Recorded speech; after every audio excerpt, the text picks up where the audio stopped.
Ashamaa harka fuunee kabajamtootaa fi jaalatamtoota hordoftoota yuutuubii chaanaalii sabboontuu Dambidolloo jalatti argamtan hundumti keessaniyyuu jirtu bakka jirtanitti nageenya rabbii isin faana jiraatu.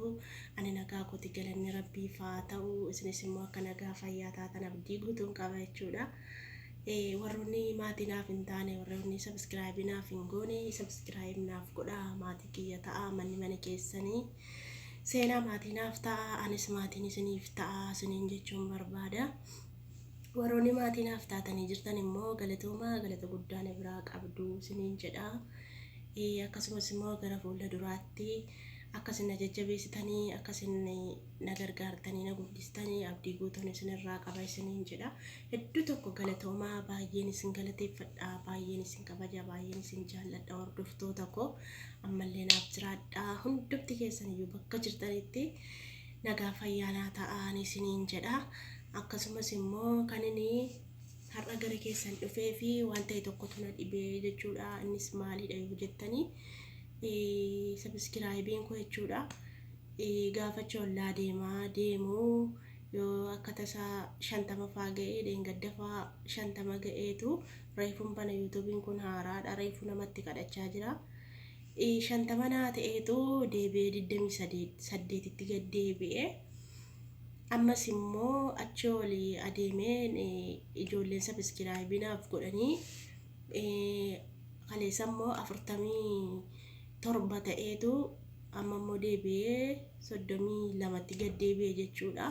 Kanatu na dhibee maaliif kanuma koo qofa moo kanuma biyyaatu akkas ta'a moo rakkoo juwwaalaati moo rakkoon isaa maali, rakkoo moobaaliiti moo maalifitu achi gadi sabskiraayibiin koo na duraa deema, yortiin naa guddachaa deema, amma na ta'a jedhee gammadaa deemu. Inni immoo achi ganna deebisa jechuudha. Kun maaliif rakkoo moobaaliiti moo rakkoon isaa maali? Miisejiin gaafa namni miisejii yuutuubii jalatti haasa'anii miisejiin sun dhufee iimeelii irra gala jechuudha.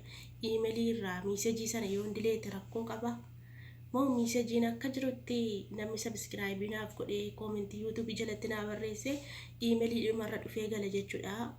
Miisejiin suni miisejii sana yoo iimeelii irraa dileete rakkoo qaba.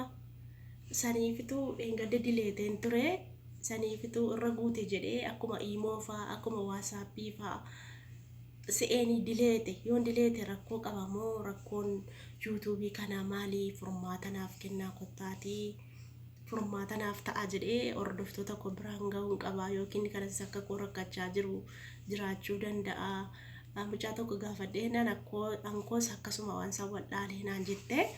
Warroonni yuutuubiin keessan xiqqoo isiniif guddatee jiru nutti waan sarraa barraa isiniin jedha, yookiin akkasuma jedha, yookiin immoo rakkoo qaba jedhaati adda baasaatiin fimaa wanta rakkoo natti ta'ee isin gaafadhee. Kanumaa fi viidiyoon kun gabaabaa waan ta'eef iyyuu deebii kana koomentii jalatti naa deebisaa isiniin jedha hordoftoota koo. Nama kan biraa naman gaafadhu qabu, naman irraa adda baafadhu tokko illee qabu. Firoonni koosii isinuma kan na gorsee waan sirrii natti himu isin qofa waan ta'eefini dhufee isinitti mee dhufee isin gaafadhee isiniin jedha. Ammatu nama kan biraa dhattanii keessaan gaafattanii nagaallee isiniif hin deebisanii isin jalaa isin qaban jechuudha. Kanaafiyyuu kottaatii natti maa adda baasaatii isiniin jedhee viidiyoo kana isiniif waraabee rakkoo yuutuubii koo sabskiraayibiin achii gada deemuuf maaliif guyyaatti yoonaa dabalaa deeme inni immoo guyyaatti nama 10 faana duraa qannasa, nama 11 faana duraa qannasa. Kanaafiyyuu furmaata isaa kottaanaaf furmaata sanaaf maa viidiyoo isinitti hin dheeressu. Ciao, bye bye. Galatoomaa warroonni sabskiraayibii gootanii hedduu tokko isin galateeffadha, hedduu tokko isin jaalladha. Adaraa warroonni yuutuubii qabda isin bira ga'e immoo sabskiraayibii, laayikii, sheerii nuuf godhaa isiniin jedha rabbiif jecha.